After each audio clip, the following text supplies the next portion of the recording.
Yes madam, जरा देर में एक अधीर उमर साहब ऑफिस में थे। तारिक साहब, ये फाइल मैंने देख ली है। जैसे ही पापा फैक्ट्री से आए साइन करवा लीजिएगा। और ये कोटेशन सुप्रीम कोर्ट कॉर्पोरेशन को आज ही टैक्स हो जानी चाहिए। और अगर पापा मेरा पूछें तो कह दीजिएगा जरूरी काम से गई हूँ। एक डेढ़ घंटे में आ जाऊंगी। जल्दी जल्दी बोलते हुए उसने दो फाइलें उनको पकड़ाई, फिर बैग का स्ट्रिप कंधे पर डालकर मोबाइल और चाबियां उठाती फायजा को अपने पीछे आने का इशारा करती ऑफिस से निकल गई। फायजा के बैठते ही उसने गाड़ी आगे बढ़ा दी। कौन सी अस्पताल में है? आगा खान। सड़क पर आते ही तानिया ने पूछा था और फायजा के जवाब पर वो खामोशी से ड्राइव करने लगी। मगर कुछ याद आने पर पूछा, शायान को पता है?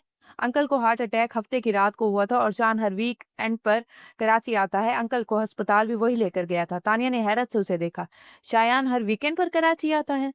हाँ, फायजा ने उसके लहजे पर ध्यान दिए बगैर कहा। बहुत परेशान है बेचारा, मुझे तो डर है कहीं खुद बीमार न पड़ जाए।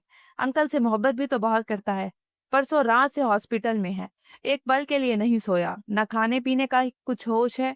वो शायान का अहवाल क्या सुनती, अभी तक उसकी हैरत ही खत्म नहीं हुई थी। फायजा जरा देर को खामोश हुई तो उसने पूछा, फायजा क्या वाकई शायान हर वीकेंड पर कराची आता है? हाँ बाबा, हर वीकेंड पर। वो तानिया की बार बार की तकरार से उलझ गई। अगर कोई कुछ जरूरी काम हो तो और बात है, वरना वो अपनी रूटीन नहीं बदलता। कमाल है। वो वीकेंड स्क्रीन के पार देखकर बोली। फायजा को एकदम ख्याल आया और वो तेजी से उसकी तरफ मुड़कर बोली, क्या वो तुमसे नहीं मिलता? तानिया ने तल्ख सी मुस्कुराहट के साथ नफी में सर हिला दिया। फोन तो करता होगा। इस बार तानिया ने कोई जवाब ही नहीं दिया। फायजा चुप सी हो गई। वाह शायान साहब, पास थे तो जलाते थे, दूर गए तो राख कर डाला। इस पर क्या शान बेनयाजी है कि मुड़कर खबर तक न ली। मगर क्या मेरे रत्ते जग से इतने ही बेअसर थे कि तुम्हारी नींद ना उड़ा सके? इसकी आंखों में चुभन बढ़ने लगी तो उसने डैशबोर्ड पर रखे सनग्लासेस उठाकर आंखों पर चढ़ा लिए। चोट तो लग चुकी, अब जख्म दिखाने का क्या फायदा? गाड़ी अस्पताल के सामने रुक गई। फायजा ने अपनी तरफ का दरवाजा खोला और उतरने लगी तो ध्यान आया वो अभी तक अपनी सीट पर है। उसने इंजन भी बंद नहीं किया तो पलट कर पूछा, तुम अंदर नहीं आओगी? तुम चलो, मैं थोड़ी देर में आती हूँ। वो बस दस्तूर सामने देखते हुए बोली और फायजा के उतरते ही वो जनाटे से गाड़ी भगा ले गई। काफी देर के बाद बेमकसद शहर की सड़कों पर गाड़ी भगाने के बाद भी खून के उबाल में कमी नहीं आई तो थक कर उसने अपने घर के रास्ते पर गाड़ी मोड़ दी। घर में दाखिल होते ही उसकी नजर मुलाजमा पर पड़ी तो उसे पुकार कर कहा, खतीजा मैं अपने कमरे में जा रही हूँ और कोई डिस्टर्ब ना करे। फिर वो रुकी नहीं और सीधी अपने रूम में आ गई। जज्बाती टूट फूट के बाद अब उसके एसाब शिकस्ता होने लगे थे। उस पर ही जान तारी हो गई थी। दरवाजा लॉक करके उसने हाथ में पकड़ी हर चीज बेड पर फेंकी और खुद कारपेट पर घुटनों के पाल गिर पड़ी। हौले हौले लरसते हुए खुद कलामी कर रही थी। मेरा एतबार तोड़ने की तुम्हारे पास कोई वजह नहीं थी शायान। अगर कोई वजह होती तो तुम मुझसे लड़ते, मुझे इल्जाम देते, मगर तुम तो बिना कुछ कहे ही पलट गए। लफ्जों का आजार दे जाते। मैं कब तक तुम्हारी खामोशी सुनूं? कुछ तो बोला होता शायान, मैं समझा लेती खुद को कि तुमने धोखा दिया है। मगर अब क्या करूं? खुद को कैसे समझाऊं? अब उसकी आवाज बुलंद होती जा रही थी। डर से फट्टे अपने सर को दोनों हाथों से पकड़े उसका गला रुंध गया था। कसूर तुम्हारा नहीं, गलती मेरी है। मैंने क्यों तुम पर एतबार किया? मैंने क्यों तुमसे मोहब्बत की? क्यों? मैं आज भी तुमसे मोहब्बत करती हूँ। जब साथ ही नहीं देना था तो क्यों मेरे पास आए? अगर जाना ही था तो मेरी जिंदगी में, मेरे दिल में आने का तुम्हें क्या हक था? पास आकर दूर जाने का, झलक दिखाकर छुप जाने का। खेल बहुत बार खेला होगा। वो अब चिल्ला रही थी। बहुत सौ को तड़पाया होगा, बहुत होंगी जो तुम्हारे लिए रोती होंगी, मगर मैं तानिया फारूकी हूँ, उन बहुत सी लड़कियों से बहुत अलग। मुझे तड़पता देखने की तुम्हारी ख्वाहिश कभी पूरी नहीं होगी शायान। ना मैं तड़पूंगी ना रोऊंगी। तुम वो नहीं जिसके लिए मैं खुद को बर्बाद कर लूं। वो कह रही थी कि वो रोएगी नहीं, मगर दोनों बाजू सख्ते से अपने गिर्द लपेट कर, पेशानी घुटनों से टिकाकर, गुठड़ी बनकर वो फूट फूट कर रो रही थी। सूरज ढल चुका था और कमरे में अंधेरा भरने लगा था, लेकिन तानिया ने लाइट जलाई, ना ही पर्दे समेटे। वो बेहिसो हरकत ऊंधे मुंह कारपेट पर सिमट कर लेटी थी। अब वो रो नहीं रही थी। उसका चेहरा सता हुआ था, बाल बेतरतीब हो रहे थे। बिखरे बिखरे हुलिया के साथ उसके सर दर्द की तेज लहरें उठ रही थी। कई घंटों तक रोने की वजह से वो थक चुकी थी और अब उसमें इतनी ताकत नहीं थी कि उठकर बेड के दराज से पेन किलर निकाल कर खा ले। फिर कुछ वक्त से ही सही, मगर उसने खुद को हिलने पर आमादा कर ही लिया। वो खिसक कर टेबल की तरफ गई। टेबल के सहारे से बैठने के बाद उसने जग से पानी गिलास में डाला और गिलास पकड़कर उठते हुए बेड पर आकर बैठ गई। फिर दराज खोलकर पेन किलर निकाली और दो गोलियां पानी के साथ लेकर गिलास साइड टेबल पर रखा और बेड पर लेट गई। उसका दिल चाह रहा था कि सो जाए, मगर आंखों में दर्द इतना ज्यादा था कि बंद करना भी मुश्किल था। वो चत लेटती नींद आ जाने का इंतजार कर रही थी। अगली सुबह शावर लेकर ड्रेसिंग रूम में आई तो आईने में अपनी ही सूरत देखकर हैरान रह गई। आंखों के गिर्द हल्के सूजे हुए थे। नहाने से चेहरे की पसमुर्दगी तो कम हुई थी, मगर जर्दगी झलक रही थी। उस हालत में सबका सामना करना मुश्किल लग रहा था, मगर उसके सिवा चारा भी क्या था। गीले बालों को ड्रायर से खुश करके वो डाइनिंग रूम में आ ही गई। उमैर उजैर तो कॉलेज जा चुके थे, वो दादा जान भी नाश्ता उनके साथ करके उस वक्त स्टडी में चले गए थे। मरियम अलबत्ता नूरुल हुदा के साथ ही नाश्ता करती थी, और जब से तानिया ने ऑफिस जाना शुरू किया था वो भी उनके साथ डाइनिंग टेबल पर मौजूद होती। नूरुल हुदा उस पर नजर पड़ते ही चौंक गए। उन्होंने मरियम की तरफ देखा, उनके तासुरात भी नूरुल हुदा से मुख्तलिफ नहीं थे। बहादुर मेरे लिए चाय ले आओ, स्लाइस पर बटर लगाते हुए वो खुद को नॉर्मल पोज करने के लिए जरूरत से ज्यादा ऊंची आवाज में बोली थी। तुम्हें क्या हुआ है? मरियम उसके पोज करने से जरा मुतमईन नहीं हुई थी। तानिया को भी अंदाजा था कि कुछ भी नहीं से काम नहीं चलेगा।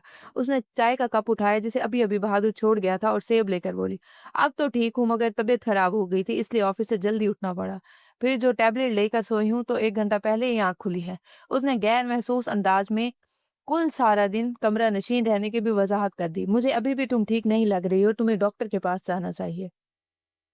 जी मामा, वो उनकी ताकीद के जवाब में बोली। मरियम तो कदरे मुतमईन होकर नाश्ता करने लगी, मगर नूरुल हुदा मुस्तकिल उसे देख रहे थे। हालांकि उन्होंने कोई सवाल नहीं किया था, मगर उनका इस तरह से देखना तानिया को परेशान कर रहा था। फिर भी वो आराम से नाश्ता करती रही। आखिर उन्होंने तानिया पर से निगाह हटा ली।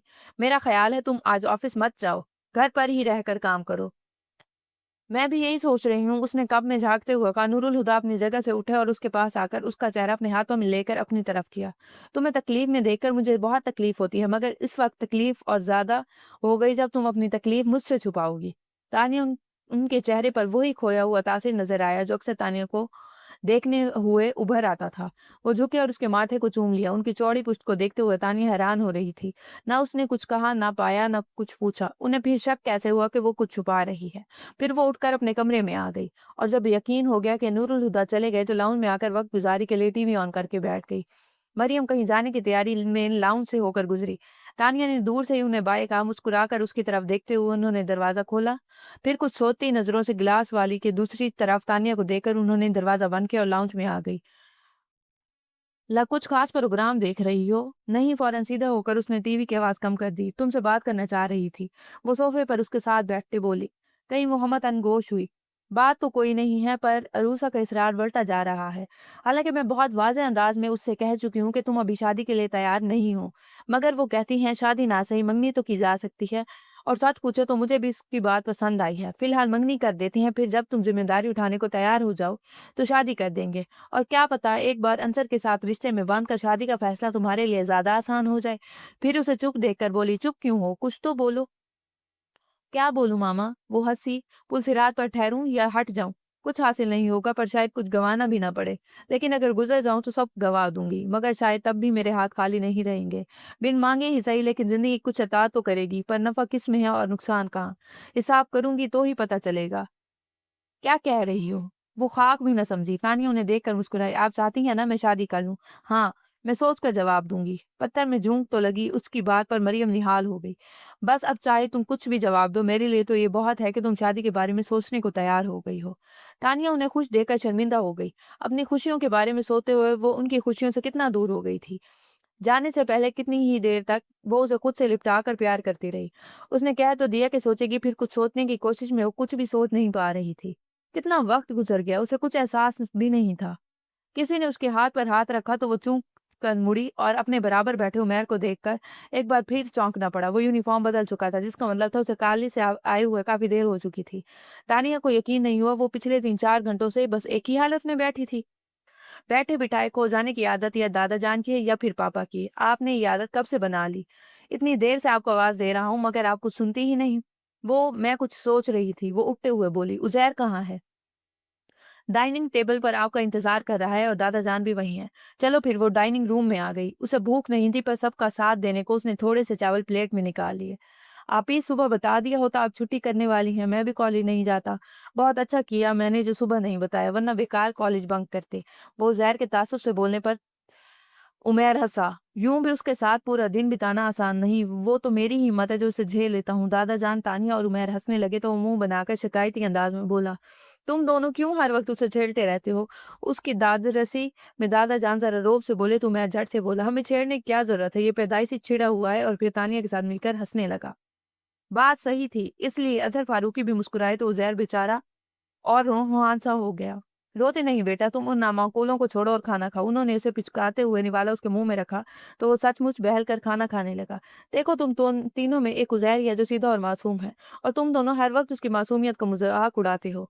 उजैर ने यूं गर्दन अकड़ा कर देखा जैसे अजहर फारूकी ने उसे कोई एजाज बख्शा हो, और वो उसकी हरकत पर दोनों और भी हंसने लगे।